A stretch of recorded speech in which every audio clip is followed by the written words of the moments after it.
계속해서 사무엘하 앞부분을 저희가 묵상하고 있고, 오늘은 3장 앞부분을 묵상하는데요. 다윗이 어떻게 이제 헤브론에서 유다의 왕은 되었지만 그 이스라엘 나라 전체의 왕이 되어가는가, 그 과정을 우리가 보고 있습니다. 오늘 1절이 그것을 어떻게 보면은 그 헤브론에서 기다렸던 7년 6개월의 그 기간을 어떻게 보면 이제 전체적으로 요약해주는 그런 구절인 것 같습니다. 사울의 집과 다윗의 집이 사이에 전쟁이 오래되었다, 이렇게 표현을 하죠. 이것을 어떻게 보면 이제 하나님께서 사울을 처음에 택하시고 그가 하나님의 말씀을 불순종했을 때 그를 폐위하시고 다윗을 세우시는, 어떻게 보면 그렇게 해서 그 왕위를 이어가는 어떤 그런 그 사울가와 왕가를 또 다윗의 그 집을 서로가 비교하는 그런 내용인 것 같죠. 그런데 굉장히 이렇게 균형을 이루고 있었던 것 같지만 이제 시간이 지나가면서 다윗은 점점 강해지고 사울의 집은 점점 약해 갔다라고 이야기를 합니다. 아무래도 그 배후에는 하나님이 함께 하시는 것 같습니다. 근데 그것이 어떻게 구체적으로 이제 점점 더 이렇게 기울어지면서 그 결정적인 순간을 어떻게 맞이하는가를 이제 오늘 본문이 이제 이야기하고 있습니다. 그것은 다름 아닌 이 사울의 그 아들 이스보셋을 왕으로 추대하고 그달의 실세로 있었던 아브넬을 통해서 어떻게 보면 그 내부에서 문제가 생겼습니다. 그렇죠. 그래서 다윗은 그 7년 6개월 동안 이제 그 헤브론에 있으면서 이렇게 기다려 왔는데, 결국은 이제 아주 그냥 호재를 만나는 굉장히 좋은 그런 기회를 이렇게 이제 만나게 되는 그런 이야기가 오늘 이제 기록되어 있다고 볼 수가 있죠.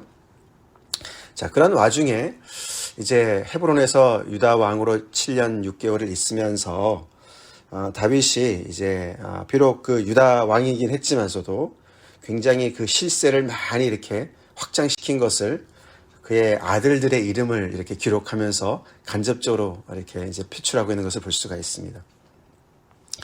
다윗이 헤브론으로 올라갈 때, 시글락에서 헤브론으로 올라갈 때 2장에서 기록된 걸 보면 아내가 2명이었어요. 그렇죠?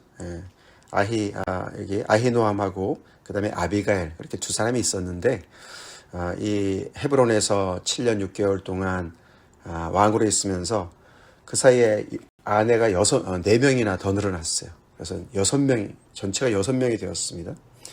그러면서 그 각각의 그 아내를 통해서 얻은 자녀들 중에 장남의 이름만 거론을 하는 거예요. 그 당시에 이제 어떤 왕이다 그러면은 그 왕자가 많아야지 그런 어떤 그 권세가 이제 든든한 거지 않습니까? 이제 어떻게 보면 그런 것을 이제 이렇게 나타내 주는 것이죠. 그 중에서 이제 세 번째 보면은 구술왕 달메의 딸 마아가, 그걸 보면은 다윗이 이 북쪽의 그 사울의 그 세력과 이렇게 좀 뭔가 견제하기 위해서 그 구술이라는 그 땅이 이제 그 북쪽에 있었던 나라인데 거기에 왕의 그런 그 공주와 결혼을 한 거예요. 그죠? 그런 걸 보면 이제 정략 결혼, 이런 것을 볼 수가 있습니다. 신명기에 보면은 이렇게 아내를 많이 두지 말아라, 그런 얘기 했습니다. 그죠? 정략 결혼 그렇게 많이 하지 말아라고 하나님께서 명령을 하셨는데, 왕이 되기 위해서는. 근데 이제 그것을 이렇게 따르지 않는 것을 볼 수가 있죠. 그래서 이제 6명의 아들이 나오는데 이제 거기 처음 들어보는 이름들도 있고, 그렇죠? 앞으로 이제 이 다윗 왕가를 어떻게 이제 이끌어 가느냐, 거기에 이렇게 그 중심 인물들로 나오는 사람들도 있습니다.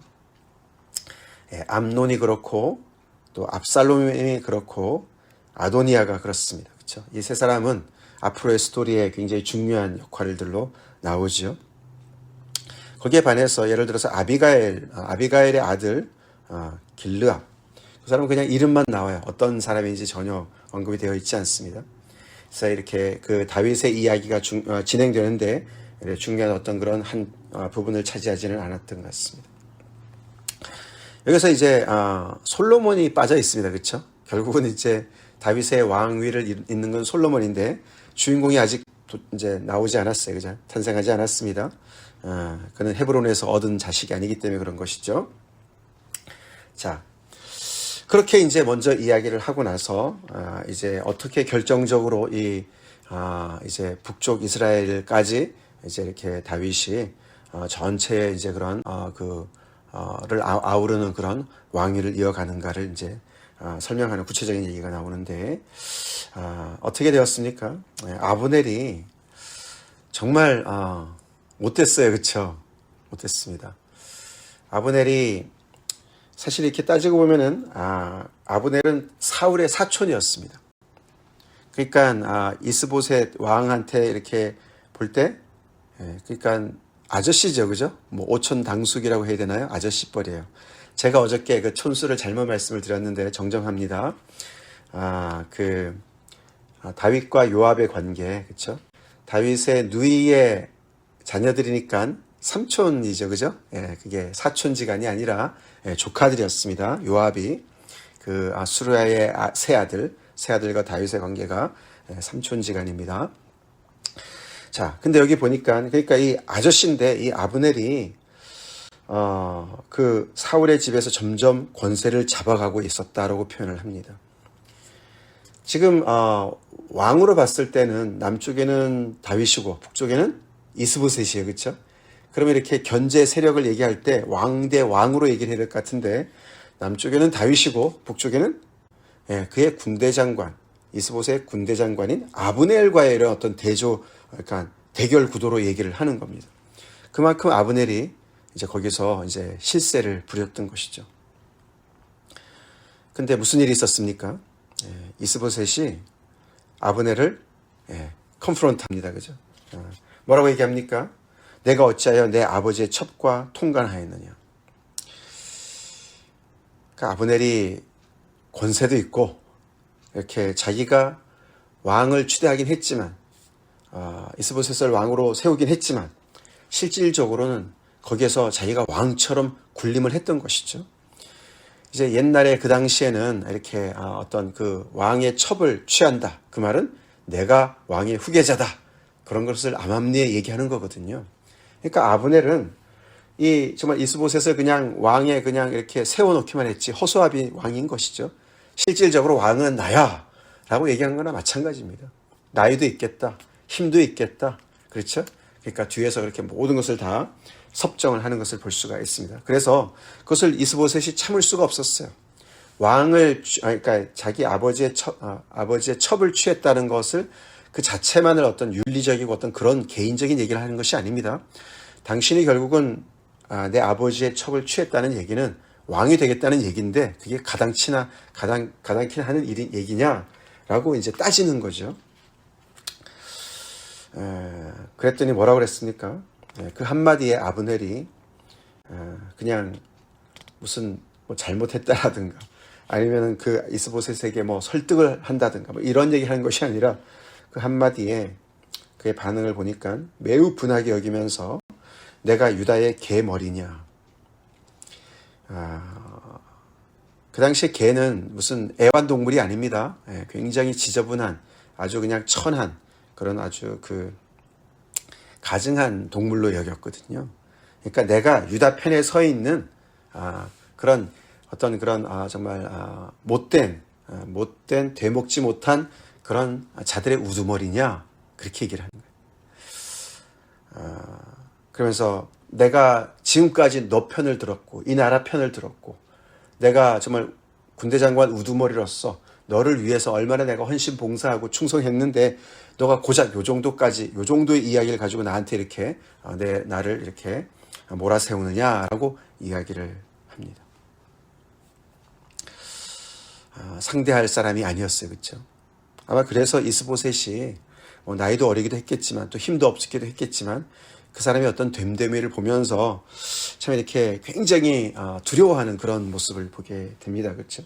자, 그러면서 그가 너무나 또 충격적인 얘기를 하죠. 여기 9절에 보시면은 여호와께서 다윗에게 맹세하신 대로 내가 이루게 하지 아니하면 하나님이 아브넬에게 벌 위에 벌을 내리심이 마땅하니라 라고 얘기합니다. 으름장을 놓는데 여호와까지 들먹입니다. 그런데 가만히 보니까 이 사람이 하나님께서 다윗과 맹세하신 것까지 알고 있었어요. 그렇죠? 그런데도 다윗이 헤브론에서 왕이 되었다는 얘기를 듣고서 북쪽에서 이스보셋을 세워서 그를 왕으로 추대했습니다. 그렇죠? 그러니까 이 사람은 뭐죠? 하나님의 맹세도 알고 다 아는데 하나님의 뜻이 다윗이 왕이 되는 것을 알면서도 그것을 어떻게 보면 이제 막아서기 위해서 이스보셋을 세운 사람 아닙니까? 근데 그렇게 할 땐 또 언제고, 그렇죠? 이렇게 이스보셋이 자기한테 잘못했다고 따지니까 거기에서 그때서야 그것을 또 이렇게 이용하는 그런 사람입니다. 하여튼 원리 원칙이 전혀 없는 사람이에요. 자기 중심으로 다 정말 그 모든 것을 주물럭거리는 것을 볼 수가 있습니다. 그렇죠? 그렇죠? 그러면서 이 맹세는 곧 이 나라를 사울의 집에서 다윗에게 옮겨서 그의 왕위를 단에서 브엘세바까지 이스라엘과 유다에 세우리라 하신 것이라. 그렇게 이야기를 합니다. 왜 내 아버지 첩과 동침했습니까? 잘못된 거 아닙니까? 라고 얘기한 그 한마디에 이렇게 정말 속내를 드러내는데 정말 그 사람의 그런 인품과 모든 것들이 정말 바닥인 것을 볼 수가 있어요. 그렇죠? 근데 그 말 앞에 이스보셋은 한마디도 하지 못했다. 그러니 무슨 왕입니까? 그렇죠? 여호와께서 다윗을 세워서 이 단과 브엘세바, 그러면 이제 그 이스라엘 그 북쪽과 남단 전체를 다 아우르는 걸 얘기하는 거거든요. 그러니까 전체 왕위를 다윗에게 줄 것이다 라고 이야기한 것을 이렇게 천명하는 거예요. 그걸 그냥 개인적으로 얘기한 것이 아니라 공식화한 겁니다. 공식화. 그래서 이스보셋은 그냥 어떻게 보면 긁어 부스름을 만든 것과 같은 그런 상황이 돼버렸어요. 이제 그 한마디에 아브넬은 이제 완전히 그냥 다윗 이제 사울의 이 왕가랑은 이제 더 이상은 내가 상관이 없다. 그러면서 이제 다윗을 향해서 이제 이렇게 돌아서려고 하는 그런 이제 그런 움직임을 하면서 여호와의 맹세를 이제 언급하면서 그렇게 아주 그냥 노발대발하는 것을 기록하고 있죠. 그러고는 시간을 낭비하지 않습니다. 곧 자기를 대신해서 전령들을 다윗에게 보냅니다. 뭐 그냥 이스보셋은 안중에도 없어요. 그렇죠? 이스라엘의 왕이 이스보셋인데 전혀 상관도 하지 않습니다. 그냥 자기가 왕인 거예요. 참 이런 사람이 옆에 있으면 얼마나 힘들겠습니까? 그렇죠? 오늘은 이제 아브넬에 일어났던 만행이라고 볼 수 있는 참 이런 걸 우리가 보면서 여러 가지 참 그래서 이 구약을 우리가 이런 스토리를 보면은 참 인간이 여러 종류가 나오는 걸 볼 수가 있어요. 그렇죠? 사람의 참 됨됨이라는 게 참 중요한 것 같습니다. 우리 그래서 옛 구습을 벗어버립시다. 우리의 이 기질이 다 있어요. 그렇죠? 기질이 있어요. 이 아브넬과 같은 이런 기질이 얼마나 주변의 사람을 힘들게 합니까? 조금 힘이 있다고, 그렇죠? 나이로 누르고 힘으로 누르고 자기가 정말 필요한 대로 자기의 이익을 따라서 요리조리 어떤 상황을 이용하는 그런 사람입니다. 굉장히 주도 면밀한 사람이죠. 사람이 다윗에게 전령을 보내요. 그러면서 이 땅이 누구의 것이니까 또 이르되 당신은 나와 더불어 언약을 맺사이다. 이 땅의 주인이 당신 아닙니까? 다윗한테 이제 아부를 하는 것이죠. 이스보셋을 완전히 그냥 깔아뭉개면서 마치 지금까지 자기가 한 일들은 다 뒤로 하고 이제 다윗한테 잘 보이기 위해서 이 땅의 주인이 누굽니까? 나랑 더불어 언약을 맺읍시다. 언약을 얘기합니다. 언약. 이 사람이 굉장히 아주 정치적인 그런 수단도 굉장히 높은 사람이죠. 아브넬이요. 그러니까 가진 게 많은 사람이에요. 그렇죠? 군 통치권도 있고 또 이렇게 정말 또 하나님의 어떤 그런 역사를 얘기하고 그러면서 또 계산을 할 줄 알아요. 그렇죠? 다윗과 어떻게 딜할 줄 아는 거예요. 그래서 언약이라는 아주 무거운 단어를 가지고 나옵니다. 자칫 잘못했다가는 정말 다윗이 어떤 사람인지 아니까, 그렇죠? 대충 그랑 다윗이랑 얘기했다가는 자기가 당할 수도 있으니까 이런 아주 무거운 그런 언약, 다윗도 꼼짝하지 못하는 그런 단어를 가지고 나가는 거죠. 굉장히 그 협상에도 능한 사람인 것을 알 수가 있어요. 그런 재능을 가지고 좀 잘 섬기지, 그쵸? 잘 섬기지. 그래서 내 손이 당신을 도와 온 이스라엘이 당신에게 돌아가게 하리이다. 간접적으로 얘기하는 거예요, 그렇죠? 이 북쪽 이스라엘의 모든 지파의 실세는 나다. 그러니까 나랑 협상해야 된다. 내가 그것을 주겠다. 당신에게 주겠다. 아니 조금 전까지는 하나님의 맹세라 그러고 그렇죠? 하나님의 뜻을 운운하면서 내가 그렇게 해주겠다. 이렇게 또 뻔뻔하게 이야기를 합니다. 어떻게 보면 굉장히 자기에게 도취된 자기 도취증 환자와 같은 그런 사람이에요. 자, 그런 이야기를 들은 전령을 통해서 들은 다윗이 어떻게 반응을 합니까? 지금까지 다윗을 보면 굉장히 원리원칙주의자였어요. 그렇죠? 하나님의 말씀을 따라서 산 사람이에요. 그렇죠? 그러면은 사실 사울의 죽음과 그 요나단 형의 죽음에 대해서 굉장히 애도하고 물론 두 집이 싸우고 있긴 하지만서도 그래도 이 이스보셋이 왕으로 있고 말이죠. 이렇게 왕을 완전히 무시하고 그렇게 자기 앞에 뭔가 이렇게 정치적인 계산을 가지고 딜하고 있는 이 사람 가만히 놔둘 것 같지 않지 않습니까? 그렇죠? 뭔가 혼을 내야 될 것 같은데 안 그럽니다. 그렇죠? 다윗도 계산을 하는 거죠. 다윗이 계산을 합니다. 좋다. 그 아브넬이 그런 식으로 왕도 무시하고 여러 가지 이런 것들을 지금까지 모든 것들을 다 그냥 덮어두는 것이죠. 일단은 이런 것을 통해서 어떤 그 정말 이 전체의 그런 왕위를 물려받게 되는 어떤 그런 기회를 그가 좋다라고 반응하면서 그것을 받아들입니다. 근데 그냥 받아들이진 않아요. 그렇죠? 이스보셋과는 달라요. 다윗은 그도 어떻게 한 가지 조건을 내겁니다. 그렇죠? 뭐라고 합니까?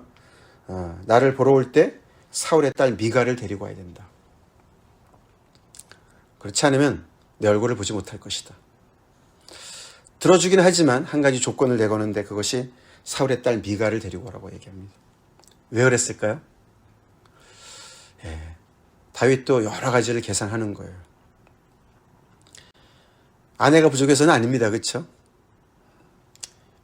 미갈을 사랑해서 뭐 그런 것도 있겠지만 더 중요한 것은 뭐냐면요. 미갈이 누굽니까? 사울 왕의 딸이에요.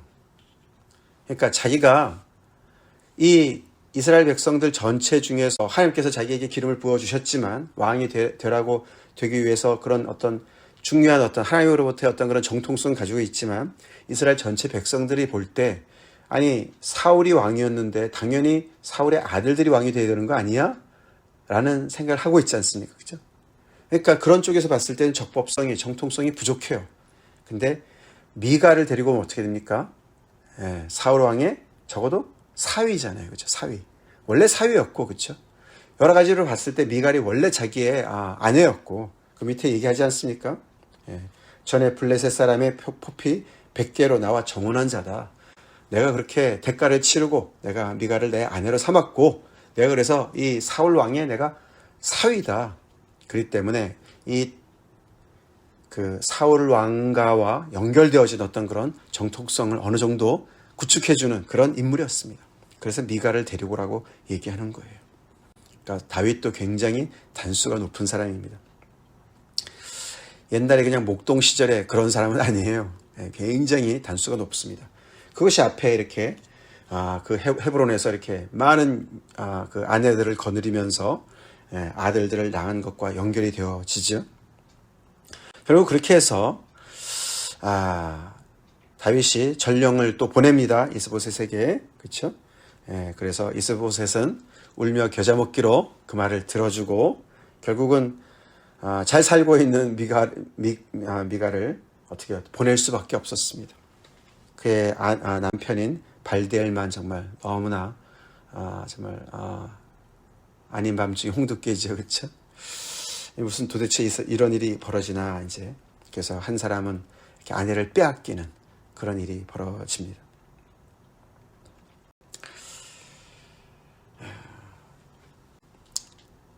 그래서 오늘 이 말씀을 이렇게 보면서 다윗이 굉장히 7년 6개월 동안 헤브론에 있으면서 사실 하나님께서 기름 부으신 지는 꽤 오래됐는데 유대의 왕이 되긴 했지만서도 이 나라 전체를 여전히 마음속에 품고 있으면서 언제 그날이 올까 기다리고 있는 다윗이에요. 그렇죠?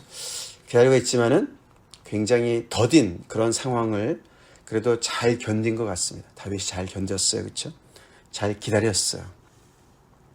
다른 것을 이렇게 정말 어떻게 보면은 이렇게 실세를 구축하고 나름대로 자기의 생각을 가지고 이렇게 어떤 그 기반을 조성하고 있었지만 이 북쪽 이스라엘의 세력은 자기 스스로 뭔가 이렇게 쟁취하려고 그렇게 움직이진 않았습니다. 그렇죠? 그것은 굉장히 잘한 것이죠. 그렇죠? 만약에 그랬다면은 계속해서 위험한 그런 순간이지 않습니까? 그랬다면은 정말 이 전체의 백성을 아우르는 그런 왕은 되지 못했을 겁니다. 근데 감사하게도 다윗이 그것은 확실하게 지켰어요. 그래서 확실하게 지켰습니다. 우리도 정말 하나님께서 허락하신 것이지만 하나님께서 주실 때까지 기다릴 줄 알아야 되겠습니다. 아멘. 기다릴 줄 알아야 되죠. 잘 견뎌야 돼요. 느리더라도 하나님의 뜻을 따라서 하나님의 방식으로 그 과정을 잘 지켜나가야 되겠습니다. 아브넬을 보면서는 우리가 여러 가지를 우리가 생각해 봅시다. 아브넬 같은 사람을 우리 주변에 혹시라도 우리가 이렇게 있다면은 여러 사람을 힘들게 하는 사람이죠. 그렇죠? 뭐가 가지고 있다고, 뭔가 능력이 좀 있다고 그것을 가지고 그냥 이렇게 이스보셋 같은 이런 사람을 너무너무 정말 힘들게 하는, 괴롭게 하는 그런 사람 아닙니까? 자기 멋대로 사람이에요. 그렇죠? 그런 사람을 우리가 어떻게 딜을 해야 되나? 참 힘든 상황입니다. 그렇죠? 혹시 내가 아브넬과 같은 그렇게 내가 주변의 사람들, 나보다 약한 사람들을 그렇게 괴롭히고 있지는 않나 그런 생각을 해보게 됩니다. 결국 아까도 우리가 다윗의 그 아들들을 봤지만 이렇게 아내가 다른 아들들이 여럿이 함께 있으니 어떻게 됩니까? 그것이 그 당시는 다윗에게 어떤 그런 힘을 실어주는 것이 될 수 있을지 모르지만 그 아들들이 결국은 어떻게 됩니까? 나중에 정치적인 싸움을 하지 않습니까? 서로 죽이고 배신하고 그래서 큰 화근을 이루는 것을 볼 수가 있어요. 이것을 이제 다윗의 어떤 약점이라고 볼 수가 있죠. 다윗이 하나님의 말씀을 따르지 않았던 것이죠. 그 부분에 대해서는 그냥 세상의 제왕의 모습을 따른 것이죠. 세상의 방식을 따른 거예요. 자기의 힘을 구축한 겁니다. 그것의 대가가 옵니다. 그렇죠? 대가가 와요. 결국은 압살롬을 통해서 그가 쫓겨가는 그런 일까지 벌어지지 않습니까? 그런 걸 보면은 정말 우리가 참 하나님의 말씀을 따라 살아가는 것이 손해보는 것 같고 느린 것 같아도 그 길이 진리의 길입니다. 우리가 살아가야 될 길입니다. 다 같이 기도하겠습니다. 감사합니다. 하나님, 오늘도 하나님의 귀한 말씀을 통해서 또 우리 인생을 비춰보게 하시고 아버지 또 참 하나님의 때를 더딘 것 같아도 기다리면서 하나님의 말씀을 따라 돌아가는 것 같아도 아버지 그 말씀을 따라 묵묵히 걸어가라고 오늘도 말씀해 주시는 하나님께 저희가 아버지 나옵니다. 주님, 저희들에게 참 지혜를 주셔서 분별력을 주시고 또 우리를 오늘도 진리로 가르치는 그리스도를 잘 배워서 아버지 새 사람을 입은 자들답게 그렇게 구별된 거룩한 삶을 살게 하여 주시옵소서. 혹시 우리가 아버지 아브넬과 같이 그렇게 하나님의 뜻도 우리의 이익을 따라서 여기다 붙였다 저기다 붙였다 아버지 그렇게 살면서 또 조금 가지고 있는 그 쥐꼬리만 한 아버지 권세를 가지고 주변의 사람을 괴롭게 하는 혹시라도 아버지 그런 일 우리 안에 있는지 또 돌아보고 아버지 하나님의 정말 더불어 서로 사랑하며 주의 나라를 온전히 세워나가는데 헌신하기 원합니다. 우리 한 사람 한 사람 주님께서 말씀으로 또 세워주시고 깨우쳐주시고 그리스도의 그 아버지 정말 선한 마음을 가지고 오늘 하루도 살게 하여 주시옵소서. 우리에게 정말 평안의 줄로 하나 되게 우리를 묶어주신 그 성령의 하나 되게 하심을 우리가 온전히 서로 정말 아버지 겸손과 온유로 서로를 대할 수 있는 저희가 되게 하여 주시옵소서. 예수 이름 받들어 간절히 기도 올리옵나이다. 아멘.